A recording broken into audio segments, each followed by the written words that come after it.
Hello, book lovers. It's been a while, few weeks. It's time for a book review.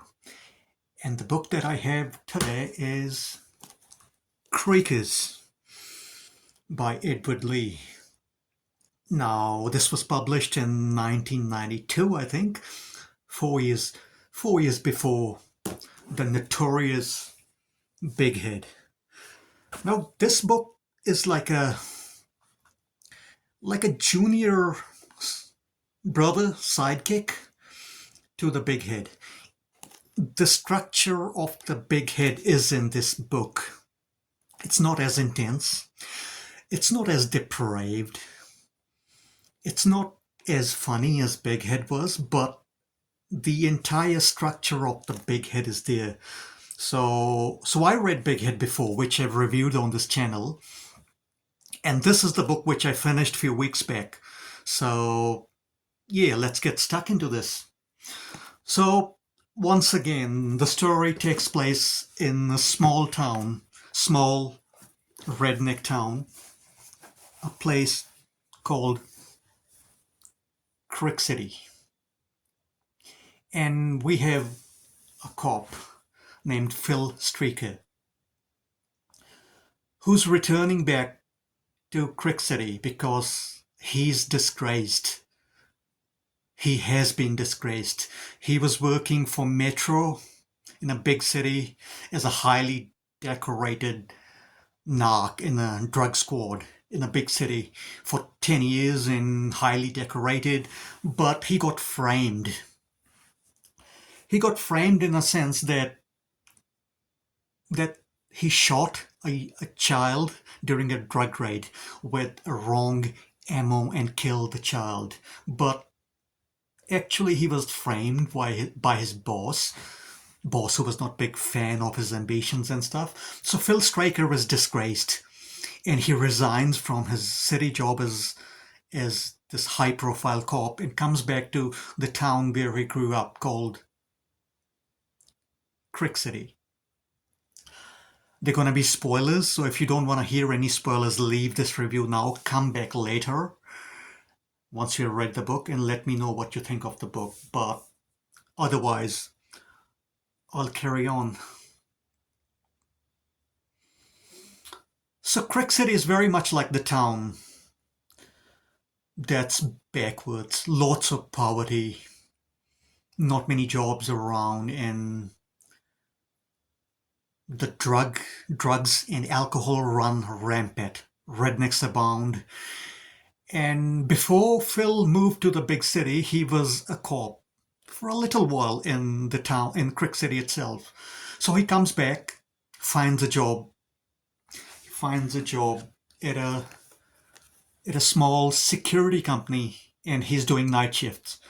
He's about 35.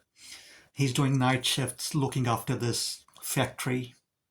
It's kind of like a warehouse factory, and he's bored shitless and he's missing his big city job because there's no action as a security guard in a small job. Not a small job, I mean small town. And he bumps into his boss from Crick City, sergeant in the small local force, police force, and he offers Phil a job to become a cop again in Crick City. And Phil jumps at the chance because, I mean, what else he gonna do? He has nothing else to do, so he said yes, he will do the job. Slowly, Phil discovers that his girlfriend, a girl named Vicky, who was also a police officer, has been fired from the job, and now she is a stripper at the local bar. And Phil's boss, Phil's sergeant, also tells him that Vicky was like turning tricks in the cars on the jobs, on the job itself. He was prostituting herself on the job. That's why he fired her. And he tells her that once you left to become a big cop and you didn't marry her, it broke her heart. And just, I mean, she's gone down the drain, and she's now a striptease, and she's a prostitute, and she is doing all this shit. And Phil is amused, and he's also kind of heartbroken because he does miss Vicky a little bit, and he thinks, he questions his choices of leaving her and to become this big city cop, and but he doesn't know how he will face Vicky. And the main task that Phil's boss gives him is to crack the local drug racket. It's PCP, and it's run rampant. And Phil, because he has lots of experience dealing with drug dealers and bursting the drugs gangs and all that, and he tells his boss that because this is a small town, all the drug trade has to happen around the local strip club. And he tells his boss that he'll go around, he'll suss the place out, he'll watch the place from the distance in the local, in mufti costume, not in his uniform, and he'll suss the place out and he'll find the leads. And the story goes on. And as a dispatcher in the small local office, they have this girl called, what was her name? Susan? Yeah. She's young, and Phil likes her, and she's a bit hot-headed, but there's a mutual attraction between the dispatcher in the office, Susan, and Phil. And back in and as Phil is settling back into his job as a cop, he bumps into Vicky at the strip club, and he's quite taken aback, and he's I mean, sultry and sexy as ever, but from being a cop, she's now a stripper, and it hits Phil like a ton of bricks. And the story goes on. Now, in this story, we have deformed people. Think the horror movies over the years. Maybe think the Texas Chainsaw, or think The Hills Have Eyes. Think the Bighead. So we have deformed people, and they are called creakers. And the boss of those people is named Cody Natters. Big guy, a dangerous guy. And he's running the strip club, and he's running all the drug trade in the small town now. During his investigations, Phil finds some leads, finds a place to rent an apartment he's renting, and lo and behold, what a synchronicity. The apartment that he's renting, Susan, the dispatcher, is living at the ground floor, and he's living at the top floor. I mean, how fucking convenient is that? So they really have a chemistry going on, Susan and Phil. But one night, Vicky knocks on Phil's door, and she's back. And Phil is quite shocked to see her, and he tells her, she tells him and clarifies that because he left, that Phil's boss, the sergeant, framed her as a drug dealer, as a prostitute, because he refused to have sex with Phil's boss, the sergeant. Phil goes along with it, but he does not trust Vicky, because actually the sergeant has shown her the photos of Vicky doing sex in the car for money with strangers while being on a job as a cop. So Phil actually has a hard evidence, but he goes along with Vicky with the story.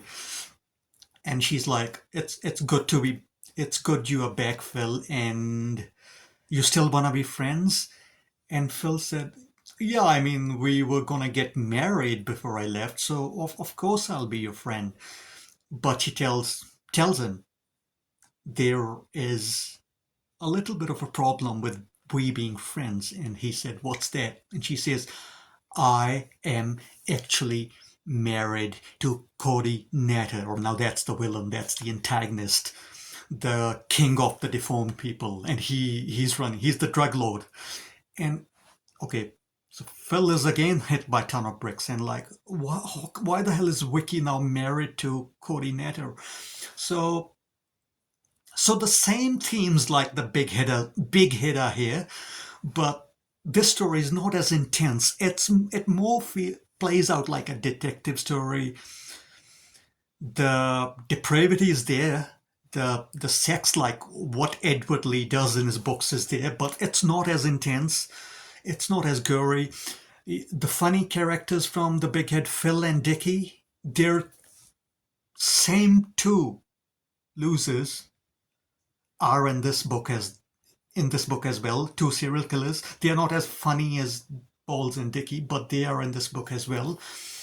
So basically, the whole structure of how what Bighead was in this book, saying that it's not as intense. Like I said, I'm repeating myself. It's not as depraved. It's not as funny, but in itself, it's a great book. It's a great thriller novel. The Creakers. And Phil Straker, the cop, is actually based upon Edward Lee himself. I think Edward Lee was a cop in a small town. He was also in security, and I think he was in army as well for a little while. So very much Phil Straker is based upon Edward Lee himself. In the Big Head, we had this cool priest, but now we have this cop back from the big city. Now he's a small town cop as well. And I am not going to tell you any more story, but as the story goes on, it becomes intense. Lots of things happen, strange things, bad things happen, and how the story plays out between Vicky and Phil, you have to read it. It's a good book. It doesn't compare with The Big Head. Big Head is still my favorite among Edward Lee's books, among splatterpunk greats, but in itself, Creakers is worth a shot. I enjoyed it. I recommend it. I'll rate it 6.5 out of 10. Any books that you would like me to review, leave the name of the title in the comments below, and please like if you like this content and all the reviews I do of horror books, obscure books, splatterpunk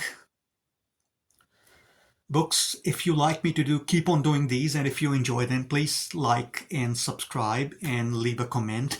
And any book you want me to review, leave the name of the title in the comment section, and I will get back to you very soon. Also, I have got the trilogy with the White Trash Gothic trilogy by Edward Lee, which is like sequel to Bighead. 3 books, White Trash Gothic, which I'm gonna read soon, and I'm really excited about them, and because they take place after the Bighead, 20 years after what happens in the Bighead. So I'll get back to those soon. In the meantime, keep on reading great horror, splatterpunk fiction, and see you guys very soon in the future. Bye for now. Cheerios.